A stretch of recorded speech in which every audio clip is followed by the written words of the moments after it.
Hello दोस्तों। आज है 15 नवंबर।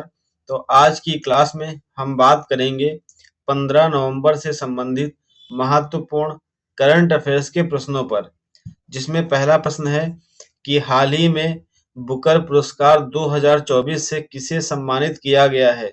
तो आपको बता दें कि जो बुकर पुरस्कार 2024 है, यह सामंथा सामंथा हार्वे को प्रदान किया गया है। यह ब्रिटिश की रहने वाली हैं, ब्रिटेन की रहने वाली हैं। साथ ही इनको जो यह पुरस्कार दिया गया है, तो इनका उपन्यास जो है, जिसका नाम है ऑर्बिटल, इस उपन्यास के लिए यह पुरस्कार इनको दिया गया है। और जो 2023 का उपन्यास था, मतलब पुरस्कार था, वह पॉल लिंच को दिया गया था, जो आयरलैंड से संबंधित थे। तो हमारा सही उत्तर हो जाएगा ऑप्शन डी, सामंथा हार्वे। अब बात कर लेते हैं इस पुरस्कार से संबंधित कुछ महत्वपूर्ण तथ्य।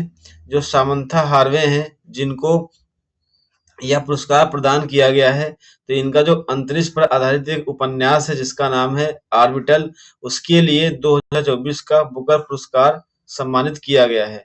और जो सामंथा हार्वे हैं, उन्होंने यह पुरस्कार पहली बार जीता है और 2019 के बाद अब किसी महिला द्वारा जीता गया यह पहला पुरस्कार है। ध्यान रखना, मतलब 2019 से 2024 के बीच में ये पहली महिला है जिन्होंने यह बुकर पुरस्कार जीता है।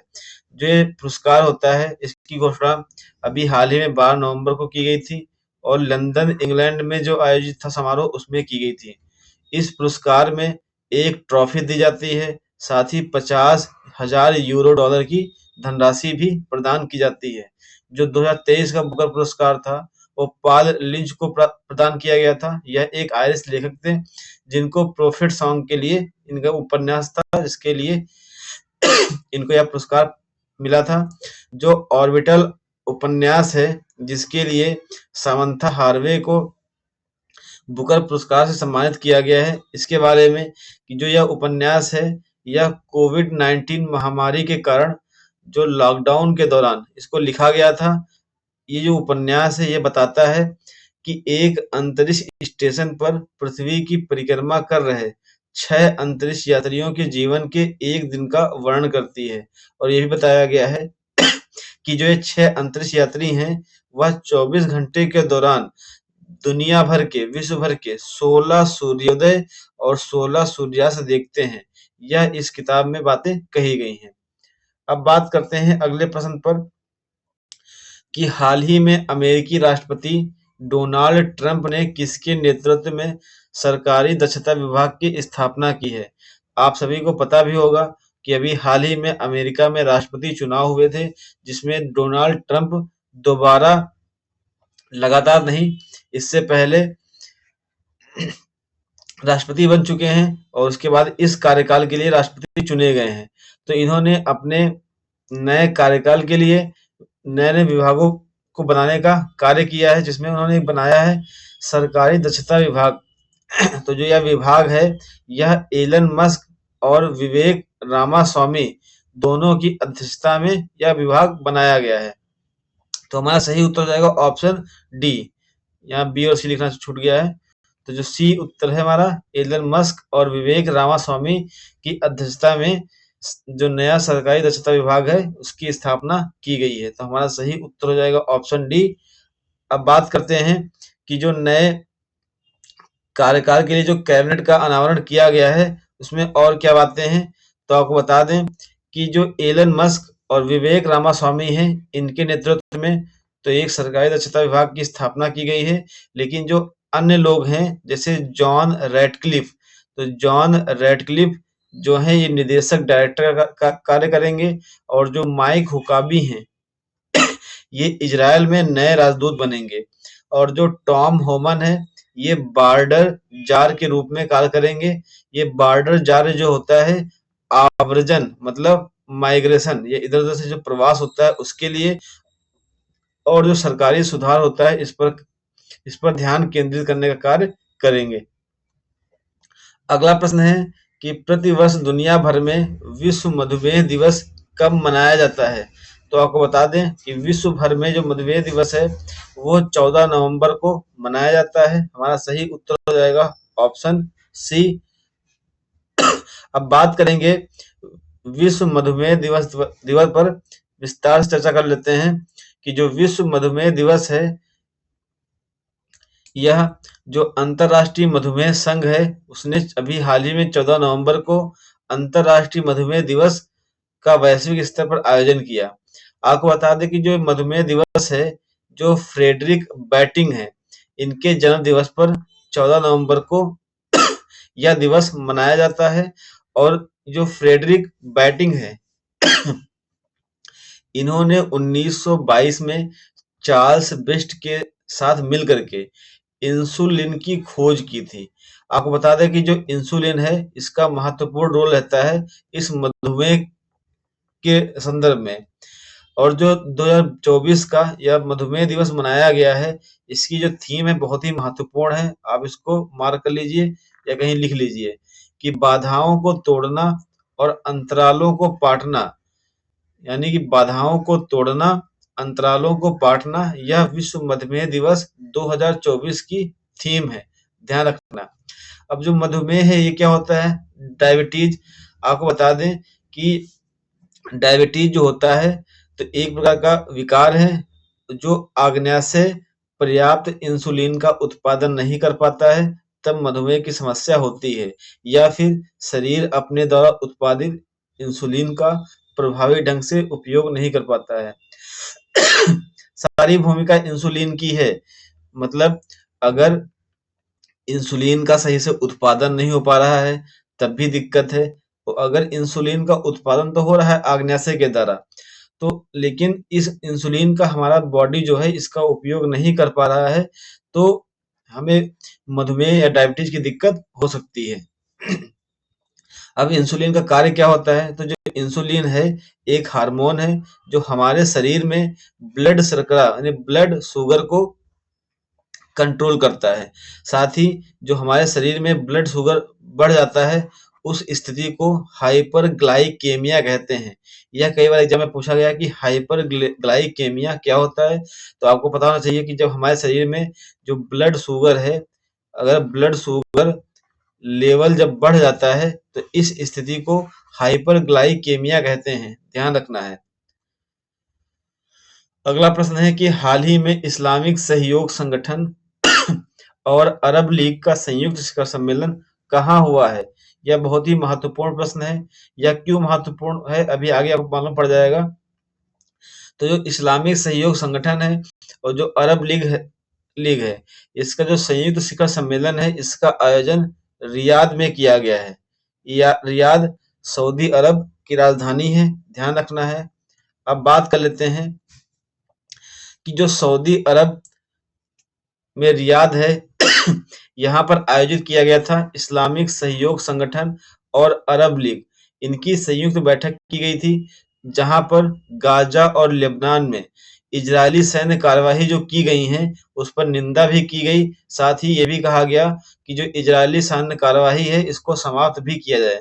साथ ही 11 नवंबर को जो रियाद में यह सम्मेलन मतलब किया गया है उसका जो सऊदी अरब के क्राउन प्रिंस मोहम्मद बिन सलमान है इन्होंने इस कार्यक्रम को संबोधित किया है।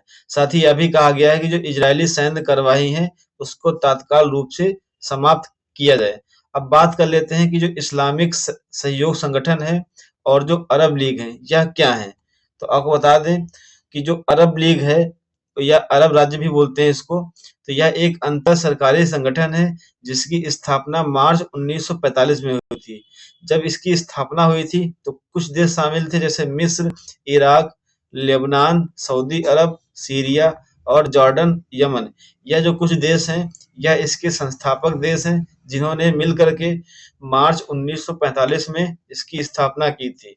इसका लक्ष्य क्या है? तो इसका लक्ष्य यही है कि जो इसमें सदस्य देश शामिल हैं उनके सामान्य हित के जो मामले हैं अपने सदस्यों के बीच समन्वय में सुधार करना है। वर्तमान में जो अरब लीग या अरब राज्य हैं इनमें 22 देश स्थित हैं और अरब लीग का जो मुख्यालय है वो मिस्र की राजधानी काहिरा में स्थित है। अब बात करते हैं जो इस्लामिक सहयोग संगठन है, तो इसकी स्थापना 25 सितंबर 1969 को की गई थी। इसके पीछे उद्देश्य यही था कि जो मुस्लिम देश हैं, उनके हितों की रक्षा करने के लिए ये इस इस्लामिक सहयोग संगठन की स्थापना की गई थी। वर्तमान में इसके सदस्य देश 57 हैं और इसका जो मुख्यालय है वो जेद्दा, सऊदी अरब में इसका मुख्यालय है। अब बात करते हैं अगले प्रश्न पर कि हाल ही में प्रयोगशाला में विकसित वायरस का इंजेक्शन लगाकर अपने स्तन कैंसर का इलाज करने वाली बीटा हलासी का संबंध किस देश से है? तो जो बीटा हलासी हैं, ये एक क्रोएशिया की रहने वाली ऑन्कोलॉजिस्ट हैं, यानी कैंसर से संबंधित एक चिकित्सक कह सकते हैं। तो इनका संबंध जो बीटा हलासी हैं, इनका संबंध क्रोएशिया देश से है। इन्होंने क्या किया है कि एक जो इंजेक्शन है, मतलब जिसका प्रयोगशाला में विकास किया गया था और इन्होंने अपने ही स्तन कैंसर का इलाज इस इंजेक्शन के साथ किया है। तो ये बीटा हलासी जो है क्रोएशिया की रहने वाली हैं। हमारा सही उत्तर हो जाएगा ऑप्शन सी। अगला प्रश्न है कि हाल ही में अमेजॉन ने फ्यूचर इंजीनियर मेकर स्पेस बनाने की घोषणा कहाँ की है? तो आपको बता दें कि अभी हाल ही में अमेजॉन ने फ्यूचर इंजीनियर मेकर स्पेस है, ये बेंगलुरु में बनाने की घोषणा की है। इसके बारे में और देख लेते हैं कि जो Amazon future engineer maker space है, इसका उद्देश्य क्या है? तो आपको बता दें कि जो Amazon future engineer maker space है, इसका उद्देश्य यह है कि 2025 तक 4000 से ज्यादा छात्रों को तकनीकी रूप से स्किल्ड बनाना है।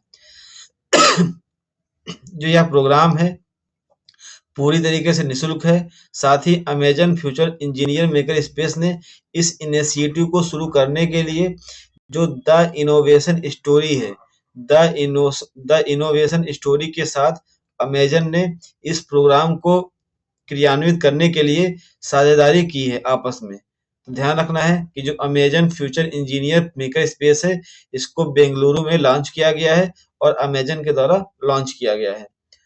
अगला प्रश्न है कि इक्वाइन पिरोप्लाज्मोसिस जो समाचारों में देखा गया था, किस एजेंट के कारण होता है? तो आपको बता दें कि जो इक्वाइन पिरोप्लाज्मोसिस जो है यह प्रोटोजोआ के कारण होता है। सही उत्तर हो जाएगा ऑप्शन ए। अगला प्रश्न है कि पंडित राम नारायण जिनका हाल ही में निधन हो गया है, किस क्षेत्र से जुड़े थे? तो आपको बता दें कि जो पंडित राम नारायण है, यह सारंगी वादक थे। इनका संबंध संगीत क्षेत्र से है। और बात कर लेते हैं इनके बारे में कि जो पंडित राम नारायण है, यह एक महान सारंगी वादक थे। इनका हाल ही में 96 वर्ष की उम्र में मुंबई में इनका निधन हो गया। जो प्रसिद्ध हिंदुस्तानी संगीतकार थे, यह सारंगी में अधिक निपुण थे। इन्हें पद्म विभूषण और संगीत नाटक अकादमी पुरस्कार के साथ साथ और भी कई पुरस्कारों से सम्मानित किया गया था। और जब इनकी मृत्यु हुई तो महाराष्ट्र के जो राज्यपाल सीपी राधाकृष्णन हैं, इनके साथ देश के कई बड़ी हस्तियों ने इनको श्रद्धांजलि दी। अगला प्रश्न है कि 18वां प्रवासी भारतीय दिवस कहाँ मनाया जाएगा? तो आपको बता दें कि जो 18वां प्रवासी भारतीय दिवस है, यह 8 से 10 जनवरी 2025 को उड़ीसा की राजधानी भुवनेश्वर में मनाया जाएगा। यह क्यों मनाते हैं? वैसे यह 9 जनवरी को मनाया जाता है क्योंकि 9 जनवरी 1915 को जब महात्मा गांधी दक्षिण अफ्रीका से भारत आए थे, तो उसी दिन को प्रवासी भारतीय दिवस के रूप में मनाया जाता है। इस बार इसका 18वां संस्करण है। जो इसका 17वां संस्करण था, उसका आयोजन 2024 में इंदौर में किया गया था। तो हमारा सही उत्तर हो जाएगा ऑप्शन डी, भुवनेश्वर। जो प्रवासी भारतीय दिवस है, बता भी दिया कि 8 से 10 जनवरी 2025 तक भुवनेश्वर में इसका आयोजन किया जाएगा। यह इसका 18वां संस्करण है और इसकी अभी हाल ही जो मंजूरी दी गई है, उड़ीसा के मुख्यमंत्री ने इसकी मंजूरी दी है। यह प्रतिवर्ष 9 जनवरी को मनाते हैं और जो महात्मा गांधी हैं 9 जनवरी 1915 को दक्षिण अफ्रीका से जब भारत आए थे तो उनकी याद में यह मनाया जाता है। इसकी जो शुरुआत हुई थी 2003 में हुई थी और जो 2023 में 17वां प्रवासी भारतीय दिवस मनाया गया था, वो मध्य प्रदेश के इंदौर में आयोजित किया गया था। अगला प्रश्न है कि हाल ही में थाईलैंड पर्यटन का ब्रांड एम्बेसडर किसे नियुक्त किया गया है? तो आपको बता दें कि अभी हाल ही में सोनू सूद को थाईलैंड पर्यटन का ब्रांड एम्बेसडर नियुक्त किया गया है। आपको बता दें कि अभी हाल ही में दक्षिण कोरिया का पर्यटन राजदूत जो नियुक्त किया गया था, वो आनंद कुमार को भी नियुक्त किया गया। तो ये नाम ध्यान रखना है दोनों, सोनू सूद और आनंद कुमार। तो दोस्तों यह आज की करंट अफेयर की क्लास थी। अगर यह क्लास आपको अच्छी लगी हो तो वीडियो को लाइक करें, चैनल को सब्सक्राइब करें और क्लास को अधिक से अधिक लोगों तक शेयर करें। धन्यवाद दोस्तों।